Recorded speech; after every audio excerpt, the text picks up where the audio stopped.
안녕하십니까, 정유진 변호사입니다. 오늘 이 시간에는 이제 새해도 됐고 에스테이트 플래닝에 대해서 연말이나 연초쯤에는 가끔 말씀을 드리는데 이렇게 자신의 일을 돌아보고 또 주변 정리를 하고 그런 시간에 맞춰서 그 토픽을 정했습니다. 다만 이제 포괄적인 그런 상황에서의 어떤 상속 계획보다는 조금 더 특수한 상황의 경우 왜 상속 계획이라든지 이런 것이 필요한지, 주변 정리가 필요한 것인지 평소에 얘기를 해보고자 합니다. 그래서 특수한 상황의 에스테이트 플래닝을 얘기를 해보고자 합니다. 몸이 건강할 때, 또 별 문제가 없이 잘 살고 있을 때 뭐 미리미리 보험을 들어두는 것도 혹시의 상황에 대비해서 하는 것처럼 자신이 어떤 자산이라든지 부채라든지 또 그런 것이 있으면은 미리 정리를 해두고, 혹시라도 자신이 살다가 불의의 사고를 당한다든지 어떤 결정을 할 수 없을 때에 대비해서 위임장이라든지 자기 신체에 대한 또 위임권, 헬스케어 프록시 같은 것을 만들어 둘 필요가 있다는 것은 여러 번 누누이 강조를 드렸습니다. 사안에 따라서는 자산이 없다면 적어도 재정적인 위임장이라든지 또 내지는 그 신체에 관한 부분들을 위임을 할 수 있는 위임권자를 미리 정해놓는 것이 뭐 연세가 드시거나 그런 경우에는 더더군다나 필요하고, 젊으신 분들도 어린 자녀가 있는 경우 그런 걸 미리 플랜해 두는 게 필요한데요. 그 결혼이라는 것이 이제 뭐 유산 상속을 하다 보면 결혼 얘기가 안 나올 수가 없는데 결혼을 한 커플들이 일반적으로 유산 상속이라든지 상속 문제를 미리 정리하는 경우가 많지만 특수하게 이제 결혼을 계속 유지를 하시면서 자녀를 낳고 하는 일반적인 가정이 아니라 뭐 이혼을 하신다든지 해서 뭐 리메리지를 한다든지 재혼을 하신다든지 아니면은 혹 어떤 릴레이션십 관계가 있는 그런 어떤 동반자가 있지만 무슨 사연에서든 결혼을 미루고 있는 경우, 또 이제 그런 경우에서도 자녀가 태어나는 경우도 있고요. 결혼의 어떤 추세 같은 것이 젊은 사람도 그렇고 또 나이가 드셔서도 여러 가지 뭐 소셜 시큐리티나 베네핏 때문에 동반자가 있지만 결혼을 안 하는 경우 뭐 이런 것들이 많이 있는데요. 또 그러다 보니 이제 자녀가 있어도 또 어떤 한 관계에서, 결혼 관계에서나 아니면 어떤 데이팅 릴레이션십에서 있는 것이 아니라 뭐 두 쪽에 양쪽 배우자 내지는 동반자 사이에 각각 자녀가 있는 경우라든지 아니면은 재혼을 하고 나서 그 사이에서 자녀가 다시 태어난다든지 이렇게 가족 구조가 자꾸 변화가 됩니다. 또 그 외에도 이제 다른 토픽으로서 중요하게 다뤄야 되겠지만 자기 자녀라든지 아니면 배우자가 디서빌리티가 있어서 자기가 어떤 유산을 남긴다 하더라도 그 사람이 어떤 결정권을 행사할 수 없는 경우, 이런 특수한 가정들이 많이 있다고 봅니다. 일단 몇 가지를 얘기를 하자면, 일단 이제 결혼을 한 경우라면, 아니면 결혼을 하지 않았다 하더라도 자기 배우자라든지 아니면 동반자 파트너에게 어떤 권리를 줄 것인가, 이런 부분들은 제일 먼저 짚고 넘어가야 될 부분입니다. 말씀을 전에도 드렸었지만 법적인 결혼을 한 경우, 배우자의 경우에는 자신이 자기 재산을 주고 싶지 않는다 하더라도 각 주마다 법이 다른다 하더라도 일반적으로 미국 법에서는 일렉티브 쉐어라고 해서 배우자로서, 법적 배우자로서 사망한 배우자의 유산에 대해서 권리를 행사할 수 있는 부분이 있습니다. 그것을 일렉티브 쉐어라고 하는데 전체 재산의 3분의 1 정도까지는 유산을 주고 싶지 않다 하더라도 법적인 배우자가 갖고 있는 권한은 강합니다. 만약에 유언장이 없는 경우, 인테스테시, 유언이 없는 경우의 어떤 상속은 법정 상속에 따른다고 말씀을 드렸는데요. 자녀가 없고 또 배우자가 없는 경우에는 부모한테 가고, 부모도 없는 경우에는 자기 형제도 없는 경우에는 그 다음 친척, 그리고 이두저도 없을 때는 뭐 이제 주 정부로 자기의 재산이 귀속이 된다고 기본적인 골격은 말씀을 드렸습니다. 그러나 이런 법정상 속에서도 말하는 것이 법적인 배우자일 뿐이지 만약에 자기가 결혼을 하진 않았지만 정말 사랑하는 파트너가 있다면 그런 unmarried partner, 결혼하지 않은 상태에서 관계를 하고 있는 그런 파트너라든지 아니면은 뭐 그 외에 또 그 관계에서 있었던 뭐 그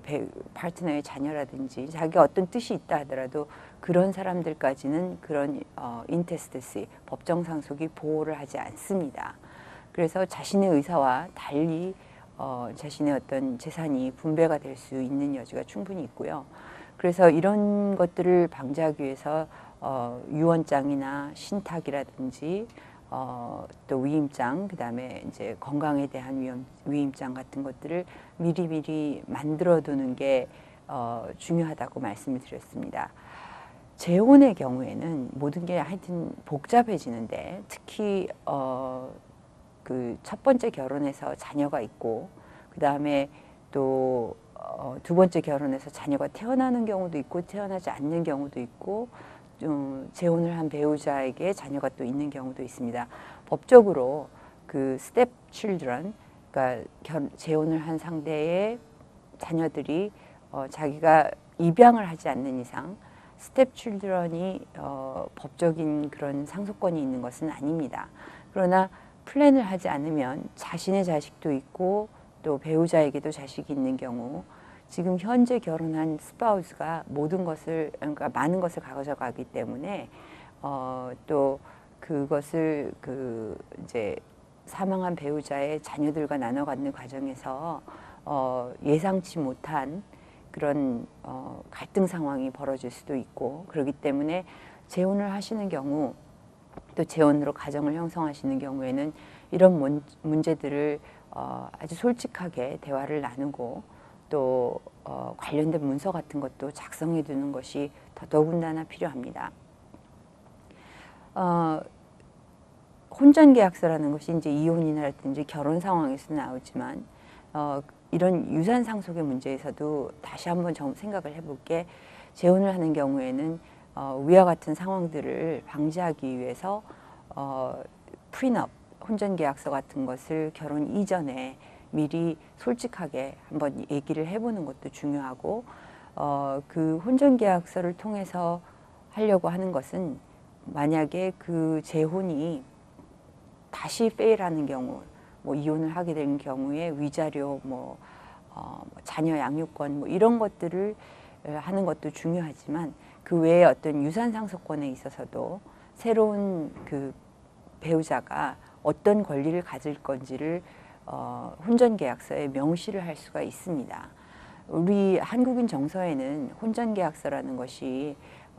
잘 맞지가 않고 뭐 신뢰를 하지 않고 결혼을 하는 것 같아서 그렇지만 또 의외로 과거에는 외국인과 결혼하는 여자분들이 혼전계약서를 리뷰해달라는 것이 많았었는데 이제 법적인 인식 같은 것을 하셔서 그런지 자산이 많으신 경우는 결혼을 이분 초혼도 그렇고 또 이제 재혼의 경우에는 그것이 필요하구나 하는 것을 느끼시는 분들이 점점 많아지는 추세인 것 같습니다. 이런 혼전계약서를 이렇게 문서화해 두는 이유는 그러니까 말로 하는 것도 있지만은 서로 얘기를 통해서 어떻게 디스커스를 했다 하더라도 구체적인 증거 자료도 없고 또 추후에 그 뜻이 그 뜻이 아니었냐 하고 오해하는 소지도 없고 또 이제 기억이라는 거는 점점 흐려지기 때문에 이제 정확히 얘기를 해서 문서화를 해두는 건데 이는 사랑을 하지 않고 뭐 믿지 않아서가 아니라 그런 것들에 대한 어떤 신뢰를 더 분명히 하기 위한 어떤 법적인 수단이라고 보시면 됩니다. 또한 혼전계약서라는 것도 사시면서 상황이 바뀌거나 그렇게 되면은 그 계약의 내용 같은 것들이 바뀔 수 있는 부분이 있기 때문에 반드시 그런 것이 불신에 의해서 만들어지는 서류가 아님은 분명합니다. 또 상황에 따라서는 신탁을 셋업하시는 것도 가끔 필요한데요. 신탁이라는 것이 뭐 어디서 들으시고 전혀 상관도 없고 그럴 만한 이유도 아니신데 이제 신탁을 하고 싶습니다 하시는 경우들도 참 많습니다. 유언장은 훨씬 더 이렇게 직설적인 것이고 어떤 재산을 누구에게 주겠다 하는 아주 확실한 그런 자기의 재산 처분에 대한 의사표현이라고 보면 이제 이 신탁 같은 것이 필요한 경우는 예를 들어서 이제 재혼의 경우에 자기에게도 그 전의 릴레이션십에서 그러니까 자녀가 있고 또 현재의 배우자도 사랑하기 때문에 그 사람이 살아있는 동안에는 그 사람의 권리를 지켜주고 싶고 이런 경우가 있을 수 있습니다. 그러면 윌로서만, 그러니까 위원장으로서만 이런 처분들이 다 되는 것이 아니기 때문에 예를 들어서 이제 집이 있다 그런 경우에도 지금 현재의 배우자가 그 사람이 살아있는 동안에는 라이프타임 동안 그 집을 소유하고 쓰고 그 배우자의 사망 후에는 자기의 자식들한테 뭐 소유권이라든지 처분권이 넘어갈 수 있도록 또 살아있는 동안에는 그 집에 관련된 관리를 누가 하고 또 추후에 또 퓨처에 남아있는 어떤 권리자가 또 어느 정도의 권한을 보호받을 수 있게끔 하기 위해서는 이제 신탁 같은 게 필요하고요. 아니라면 두 분의 재산을 모두 다 조인트 트러스트, 그러니까 공동의 신탁에 넣고 서로가 믿는 경우라면 그 각각의 자녀들에게 어떤 식으로 재산을 동등하게 배분을 한다든지 어떤 식으로 배분한다든지 서로가 충분히 신뢰할 수 있는 상황이라면 그런 것을 할 수가 있습니다. 그 에스테이트 플래닝이나 유언장이나 뭐 이런 거를 쓰실 때 이렇게 상담을 해보면 그냥 유언장이 필요한 것 같고 막연히 뭐 신탁을 해야 될 것 같습니다. 또 내지는 한번 갑자기 이렇게 불의의 사고로 내지는 아프시다든지 스트로크를 당한 후에야 이제 이거 불안하니까 써야겠다 그런 경우가 많으신데 그런 경우도 상담을 해보면은 뭘 원하시는지 어떻게 재산을 처분을 해야 되는지조차도 잘 모르신 상태에서 그저 유언장과 신탁을 작성을 하겠다고 오시는 경우들이 많습니다. 그러나 그 전문인들, 법률인들이나 이렇게 조언을 해드릴 수 있는 것은 어떤 식으로 방향을 잡고 법적으로 그것이 타당한지를 보는 거지 그 고을 자체, 목표 자체는 본인이 생각을 하고 정하셔야 됩니다. 그래서 시간과 어떤 비용 같은 것을 낭비하지 않기 위해서는 자기 재산을 어떤 식으로 처분하고 싶은지의 고를 먼저 수립을 하셔서 그 전문인과 상담을 통해서 과연 그렇게 법률적으로 자기가 원하는 대로 배분이 가능한 건지 그렇게 된 경우 어떤 세금적인 결과가 어떻게 되는지를 상의를 하는 것이지 전문인들이 이렇게 하는 고를 세운다든지 플랜 자체를 계획 자체를 전문인의 의지로 하는 것은 아닙니다. 그러니까 본인의 자산은 충분히 그렇게 보호할 수 있는 것을 어떻게 뜻을 할 것인지를 생각을 해보셔야 되고요. 이와 같이 이런 상속 계획이라든지 이런 것은 뭐 큰 금액이 아닌데 어떻게 했느냐. 사실 아주 소규모 금액 같은 경우도 상담을 오시는 경우가 있는데요. 이런 재산을 뭐 크게 나눠줄 게 있어서 없어서가 아니라 그 재산, 작은 재산이라도 처분을 하고 순조롭게 정리를 할 수 있는 그런 것들을 건강하시고 또 이렇게 시간이 있으실 때 미리미리 계획하셔서 추후에 자기가 사랑하는 사람들이 본인의 어떤 남긴 재산이라든지 이런 것으로 인해서 힘든 일이 없도록 방지하는 것이 현명한 일이라고 볼 것입니다. 지금까지 말씀 도움되셨기 바라면서 정유진 변호사였습니다. 다음 시간에 다시 뵙겠습니다.